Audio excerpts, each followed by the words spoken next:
So this is my lock decoding pinning jig decoder. Get these nice old locks on make sure I can see that there. These nice old locks, many times they have no keys. Not a big fan of doing the old lock a pair of vice grips on it and beat the crap out of the lock and hope you have a key that semi works okay.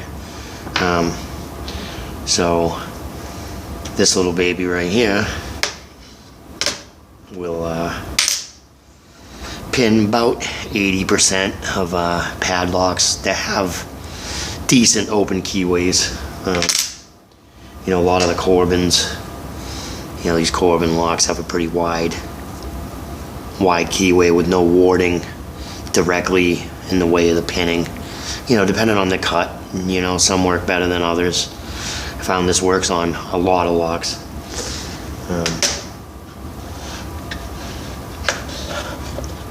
So what I have here is the feeler carriage. So it's got an elastic on it with different pegs. I can adjust the tension.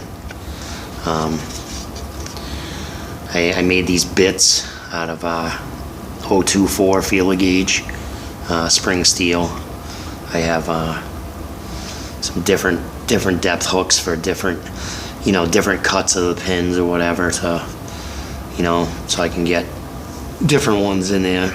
It's adjustable. You know, I can take these screws out, move it in and out to be able to fit, basically be able to fit any lock inside this. So you can see. So what I have is a series of holes of a grid, a series of holes, so I can position, you know, any amount of screws that I need to hold the lock exactly in the position it needs to be in, tipped. So what I did was I picked this lock first. I bought it with no key. This is a nice old Corbin US Navy, probably from the 40s if I had to guess. US Navy. It's got a master ring on it, so it was a real pain to pick. But right now it's picked, and the cylinder is in the open position, so all the pins are resting down against the wall of the cylinder, and the key in the bitted position. So once you pick the lock, you get it all mounted up, screwed in, nice and firm. And what I will do is we can turn the brightness up here a little bit. No, maybe not. Well, you can see that all right. So I get this all lined up. It drops in. A really fine tip marker. This is 1/4 millimeter ultra fine tip micron pen.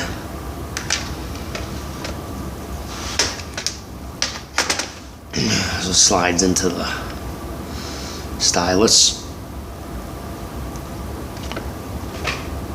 and we'll get it lined up right where we want it. This is right there. I'll stick a piece of paper behind this.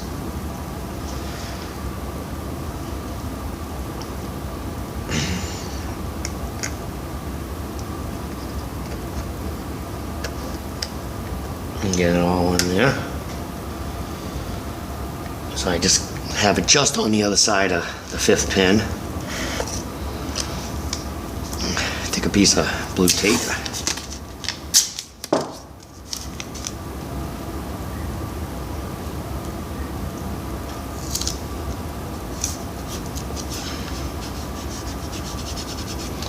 Now, the distance between distance between the pen tip, the center of the pivot, and the end of the hook.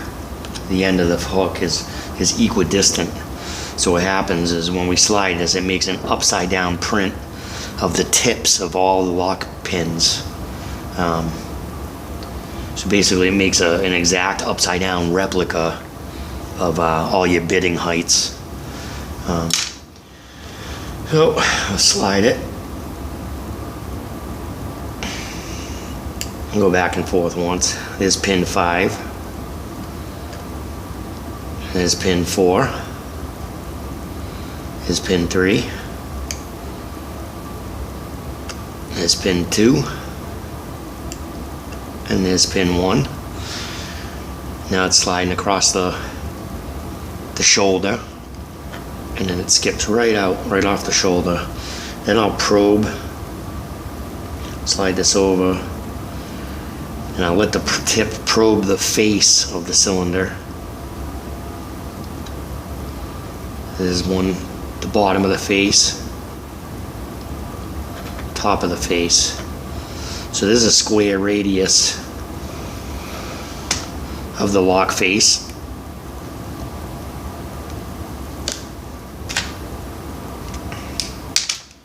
So what that leaves us with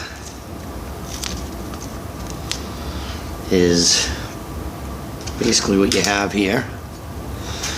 Make sure we can see this.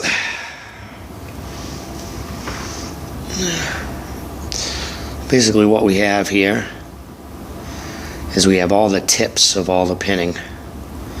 So there's, let me get this to focus in there a little bit. Focus, fella, focus. So what you end up with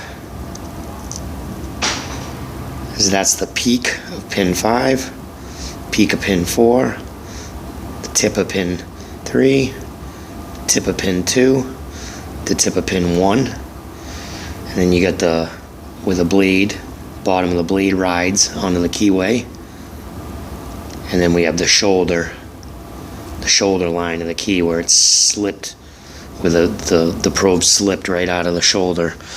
So what happens is this shoulder lines right up on that shoulder,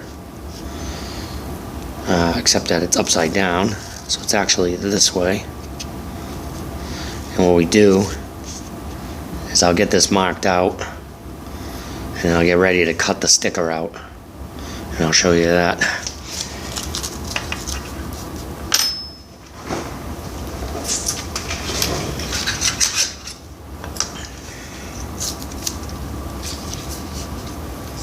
This is the square. Come square off the shoulder. Draw a square line.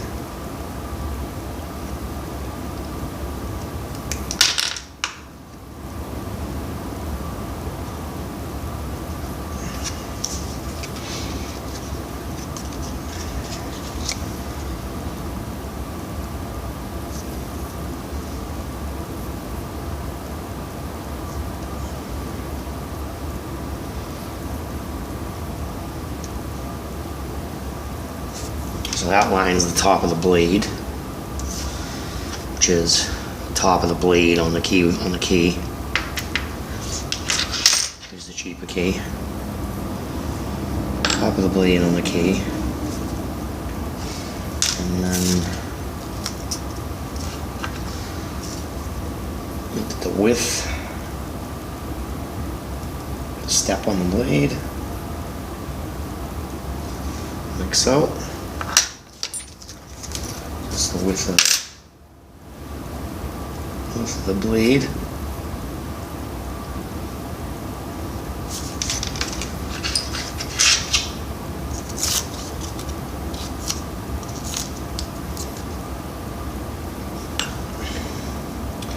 I can set the key on top.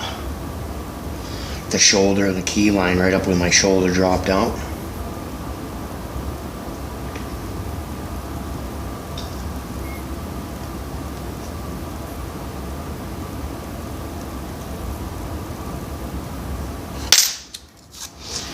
Mark the bevel on the tip.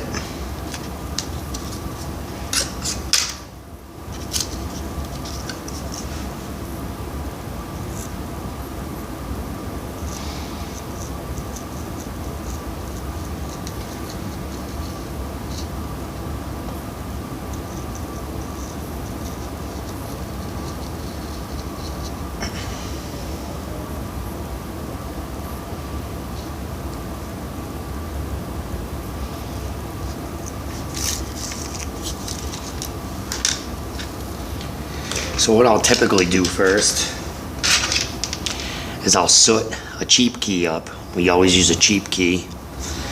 I'll soot the top of a cheap key. I'll slide it into the lock and I'll wiggle it. I'll just wiggle it like that a couple seconds, and it'll leave a little dot at the tip of every pin. That way I get my pin spacing properly. When I get my pin spacing, I'll take a tool and I'll scratch the location of the tip of every pin. That way I get my pin spacing.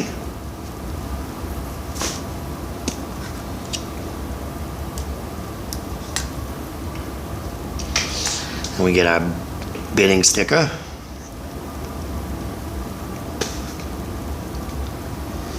This cut here is the shoulder.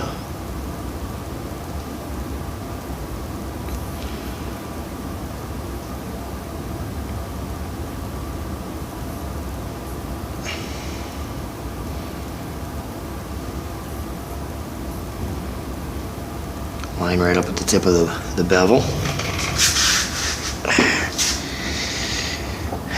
So that's what I end up with there.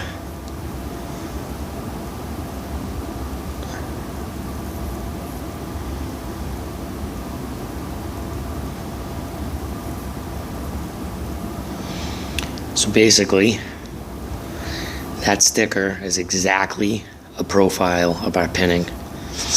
So what I'll do is I'll take a razor blade or like an X-Acto knife, and I'll cut along the line, put this in a vise, and I'll file it right down to the marks. Brush it up, wire brush it up a little bit. Occasionally you have to touch one up a little bit if it drags a little bit or whatever. Then once I get this cheap 69-cent key working the way it should, then I'll transfer it to a nice new old stock. This key's from the 1920s. Oop. Now it's got a ding in it. But it's a 1920s period correct Corbin key. Sorry about the folks and with bad lighting in here today. Nice period correct Corbin key. And then I'll be able to match it with a nice 20s period Corbin lock. It'll look real sexy. So that's how I do it. Done that one. I've done a whole pile of different locks. Just bitted this nice little American here. Just got a cheap key. So use a cheap key to get it dialed in. Get the bitting dialed in perfect. And then once you get a cheap key dialed in, I'll look, online. I might run across a nice American key blank from this particular period of lock, and I'll duplicate it and give a little patina or whatnot, and breathe some life back into these new locks. Probably do this one. I'm gonna do this one next. It's a nice one I picked up off eBay. It's got the chain. This one also has a master ring. It was a real pain in the ass to pick.